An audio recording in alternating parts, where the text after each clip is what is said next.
दोस्तों, खुदा ने इस जहां को इतना खूबसूरत और इस तरह बनाया है कि हम कभी भी दुखी ना हो, बशर्ते हम उसकी खुदाई के साथ खुद को जोड़े रखें। एक कहानी कहती है, एक भक्त था, वह ईश्वर को बहुत मानता था, बड़े प्रेम और भाव से उनकी सेवा किया करता था। एक दिन वह भगवान से बोला, मैं आपकी इतनी भक्ति करता हूँ, पर आज तक मुझे आपकी अनुभूति नहीं हुई।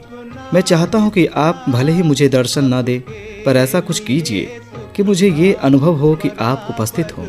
भगवान ने कहा, ठीक है, तुम रोज सुबह समुद्र के किनारे सैर पर जाते हो। जब तुम रेत पर चलोगे तो तुम्हें 2 पैरों की जगह 4 पैर दिखाई देंगे। 2 तुम्हारे पैर होंगे और 2 पैरों के निशान मेरे होंगे।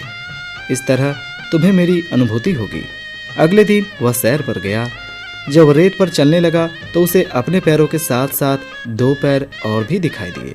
वह बहुत खुश हुआ। अब रोज ऐसा होने लगा।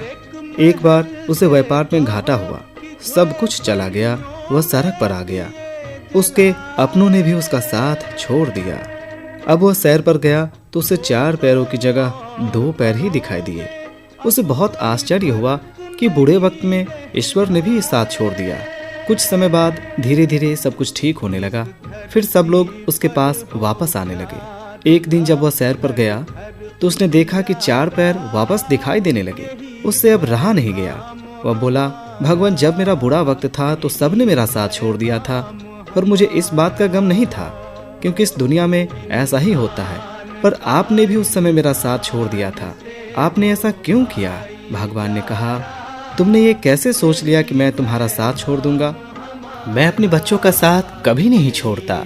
तुम्हारे बुरे वक्त में जो रेत पर तुमने 2 पैर के निशान देखे, वे तुम्हारे पैरों के नहीं, मेरे पैरों के थे। उस समय मैं तुम्हें अपनी गोद में उठाकर चलता था, और आज जब तुम्हारा बुरा वक्त खत्म हो गया है तो मैंने तुम्हें फिर से नीचे उतार दिया है। इसलिए तुम्हें फिर से 4 पैर दिखाई दे रहे हैं। दोस्तों, अक्सर हम सब के जीवन में भी ऐसा ही देखने को मिलता है। बुरे वक्त में हम ईश्वर को याद अवश्य करते हैं, पर तुरंत हमारी कामनाएं पूर्ण न हो तो हमारी श्रद्धा कम होने लगती है। हम उस शक्ति पर संदेह करने लग जाते हैं। सच तो ये है कि जब भी हम अपनों के साथ बैठे तो परमात्मा को धन्यवाद करें, क्योंकि कुछ लोग इन लम्हों को तरसते हैं। जब भी अपने काम पर जाएं तो धन्यवाद करें, क्योंकि बहुत से लोग बेरोजगार हैं। अगर हम स्वस्थ हैं तो ईश्वर को धन्यवाद करें, क्योंकि एक रोगी किसी भी कीमत पर सेहत खरीदना चाहता है। अगर हम जीवित हैं तो ईश्वर को धन्यवाद करें, क्योंकि समझना है जिंदगी को तो मछली को तल पर ला कर देखें। दोस्तों, इतना सब देने के बाद ईश्वर केवल हमसे ये अपेक्षा रखता है कि हम उसकी निशा को यानी इंसानियत को ना मिटने दें। पर आज के माहौल को देखकर शायद वह यही कहता होगा, मैं तो नहीं हूँ इंसानों में, बिकता हूँ मैं तो इन दुकानों में। मैं तो नहीं हूँ इंसानों में, बिकता हूँ मैं तो इन दुकानों में। दुनिया बनाई मैंने हाथों से, मिट्टी से नहीं जज्बातों से। फिर रहा हूँ ढूंढता मेरे निशान, है कहाँ मेरे निशान, है कहाँ मेरे निशान।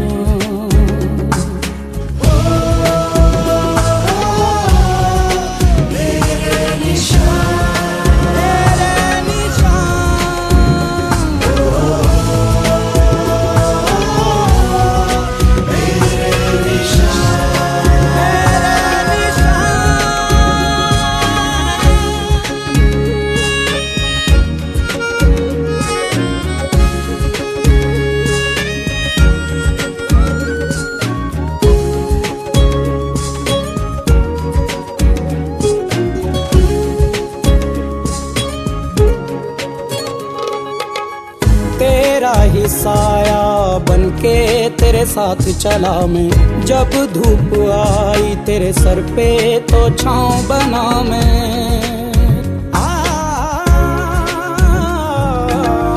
तेरा ही साया बनके तेरे साथ चला मैं, जब धूप आई तेरे सर पे तो छाँव बना मैं। राहों में तेरी रहा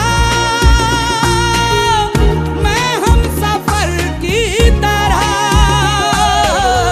उलझा है फिर भी तू जालों में, ढूंढे सवालों को जवाबों में, खोया हुआ है तू कहाँ,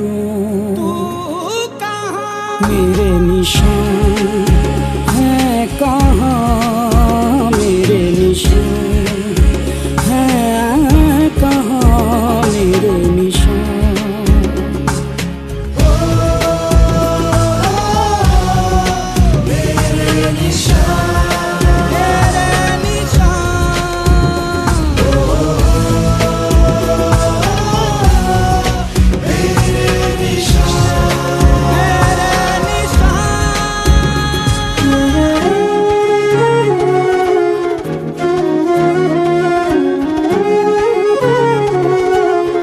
रामकृष्ण परमहंस जी ने सच ही कहा था, सभी व्यक्तियों में भगवान है, लेकिन सभी लोग भगवान में नहीं हैं। इसीलिए आज हम लोग पीड़ित हैं।